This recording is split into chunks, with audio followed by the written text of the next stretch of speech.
In 1991, Metallica came out with the song Unforgiven, followed by Unforgiven 2 and 3 in later years. And what you're seeing is not photoshopped. It is what is called a residue of how it was, because everywhere you look now, unless you really look, the song is changed. It's now the Unforgiven. Do I have proof? Yes. Does it matter? Maybe. Just to be clear, I started with the residue of how it's not now. It went from being Unforgiven to the Unforgiven, and it is hard to find evidence of it being just Unforgiven. On screen right now is, the wiki of the song, but if you do the whole in quotes thing and then do minus Unforgiven in quotes, do minus the Unforgiven as just a quick starting point of digging to find residue, then it becomes clear, even just by doing that yeah, at one point to a lot of people, it was Unforgiven. But it gets better.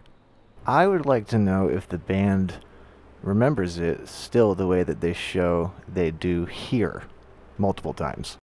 Unforgiven 3, it ties the past. I was just wondering, you haven't played Unforgiven 2 yet on the tour. One of the only songs we ever tackled live that we weren't that comfortable playing was the first Unforgiven. How did Unforgiven 2 come about? What's interesting is that when asked what song was the most personal to James Hetfield, the writer, and the lead singer of Metallica, this is what he had to say.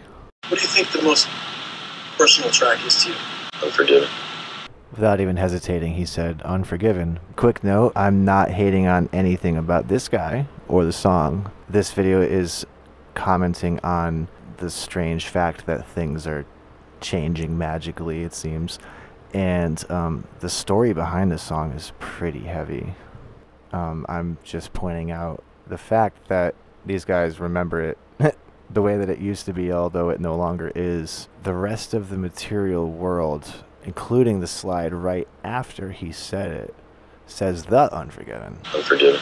That's the point here, is that anytime this song has been written down, referenced by people, even by talking about it, or anytime it's in any text anywhere referencing this, it says the Unforgiven, even though that's not the way that they wrote it.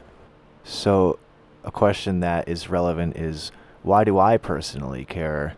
And it's because I'm seeing patterns and implications that lead me to believe it's being done instead of just being within the worldview scientific materialism as being just a side effect of this or that, like within the bounds of just part of nature.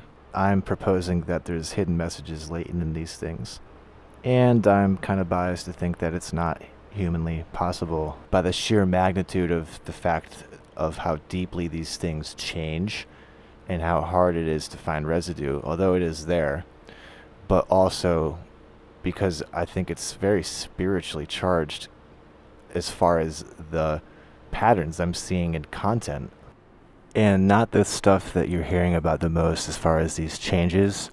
I mean, unless you're really integrated into this thing, but there's not a lot of people who are. I'm, even just from the stuff that I haven't had enough time to release, I'm seeing this stuff. So just I'm excited to be able to put it together now. Now, before I get into that, just really quickly, one more example of video evidence residue that reminds me of a video I did recently about Crossroads. Mayer and Eric Clapton performing at the same time.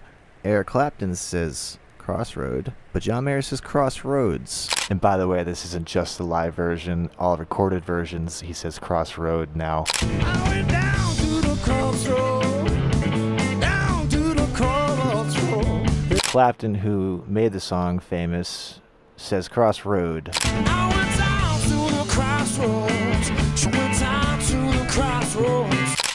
Mayer says Crossroads, like it is supposed to be. Now, if you notice, like we just saw, Clapton didn't say it, and then John Mayer did say Crossroads. When they both sing Crossroads at the end, only Mayer says the S. So, back to now, just like that, One is affected and one's not. And as number 7, you have a third version of The Unforgiven. Yeah. Unforgiven 3. Interviewer says The Unforgiven. James Hetfield says Unforgiven. Third version of The Unforgiven. Yeah. Unforgiven 3. They're in the same room. It's the same video clip. I keep on wanting to know how the artists actually would respond to this based off of this sort of research. And if there is any band that I think would be actually pretty honest and open, it would be this band. I don't know, but we got to remember the time that Panic at the Disco lead singer was confronted about the song I Write Sins, Not Tragedies changing.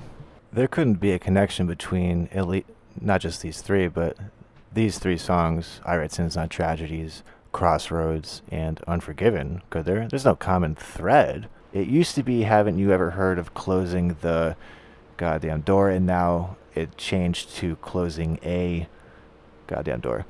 And this was his response. We've got a little bit of drama to address with you to start things off. And that song, I Write Sins, Not Tragedies. It's the source of the drama. I know.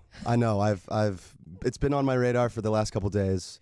Yeah. I had no idea. Now, let me say my piece, and then I'll let it be. I think there's a Mandela effect thing happening here. I don't know if it's a Berenstain alternate universe happening.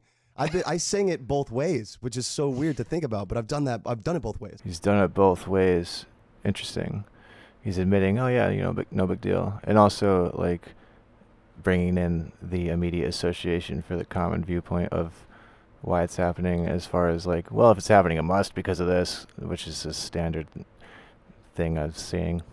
So if you haven't heard, Halsey started this. She tweeted purely just saying explain, and someone was like, the fact with that song has always been a goddamn door and not the goddamn door is really Closing the god. I thought it was the, right, yeah, but it's written in the lyrics. You know what? There's a lot of typos on that first album too, if you go back. Yeah, because we... No disrespect again to the artist, but I'm not buying it. It's a big difference between a door and the door, very much so. I mean, I don't know if we really spent a lot of time proofreading. We were so done with school at that point. We were just like, we're out. We'll never have to do this again. Whoa. Yeah. No, but these words are gospel now to fans. Gospel, huh? So you're like, the. You know, huh? What is it? And they didn't like it that I was like, yeah, it doesn't matter. Like, yes, it does. They got so mad. I might take back the no disrespect to the artist part. Because have you ever been on any of those song meaning websites? Oh, yeah. Like, people are so full on. Because sometimes I'm like, this is a really beautiful song. I want to know what it means or what it's about. And people go on these websites and they write what they think it's about. And people are like, no, it's not. I heard an interview when they said this. And I love it. Do you write songs sometimes and it's literally just kind of random poetry? It kind of doesn't mean anything? Sometimes, yeah. Sometimes it'll just be nice imagery. A line just sounds kind of cool. I sing it different all the time, though. I don't mean to sound conspiratorial, because this isn't a conspiracy, but, well, interjection, there is a conspiracy to keep this away from the public's attention, which just makes me more and more interested. But anyway, he said at the end there, yeah, but I sing it differently all the time. But the thing is that her question was, do you ever just write songs that don't mean much? And then he decided to end it with, I sing it differently all the time. That's not what she asked. If you've broken up with someone or they've broken your heart and then you hear you say that about their most favorite song in the world. Yeah. Like the songs I go to just, feel better about my old breakups. If the lyrics were different, I'd probably be a little bit bummed, to be honest. As long as it speaks to you, whatever you want it to mean. Big theme all over the world, and that is truth is only what it means to you. There is no objective truth, because relativity was proven true, right? No. Exactly. So can you actually give us a definitive, or you? What do you sing more, the or I think the. I think I sing the more. Thank God. But it's in the lyrics, so I'm not gonna get bent out of shape about either one. You know what I mean? Okay, I definitely take back the no disrespect to this propagator. Big difference between normal interest in something that seems like it shouldn't happen and being bent out of shape. With everything going on in the world. We'll say the. That's more definitive. I mean, there's the whole Donald Trump thing. Here's another very obvious distraction campaign, which makes me much more interested in it, saying, why would you care about this when there's a lot of other things that you should be really interested and worried about? Like, everyone who believes that the media is correct and not bought out by telling you that you should be upset about the president specifically because it's him. And yeah, no, whatever about that guy, but it's the political system that I think is the broader concept thing that's just kind of crazy. I love that quote from Waking Life. Do you want the puppet on the left or the puppet on the right? There's a distraction program that I think is made to divert our attention with some false campaign that is not of our actual interest or benefit to be upset about. They're saying, be worried about this because secretly we're going to, actually be screwing you over there while you're unaware, sort of thing. But as long as we're arguing over I don't know who that is. We call I hate him that guy. Donald Trump, not president. Refuse. Yeah, he's a piece of crap. Are you tempted to just stay in New Zealand while you're here and just? I would love to, but I wouldn't want you guys to have to hold on to me because that's Right. I'm a maniac. I'm part of the no. Sorry, what? You're part of the what? Oh, were you going to say Illuminati and then make a joke about, like, making this the dumb conspiracy and stuff and that sort of thing? Or are you just part of the Lie Patrol or the Misassociation crew? Yeah, I'm very expensive. No. I would love to know how much he got paid to say that based off of that comment. I wouldn't have said it otherwise, but let's move on. So clearly, what's going on here is pretty obvious, playing it down. Yeah. And I'm sure you noticed this other trend if you're familiar with what's going on and what the mainstream media has been talking about this. They just made another illogical jump to politics. And in my opinion, this is another strategy tactic to try to distract. And again, it's these trends in covering it up which enforce my interest, as if finding what I truly believe to be matters that concern our souls being a common thread of meaning within the changes. And that would also be a reason why they'd want to cover it up for sure.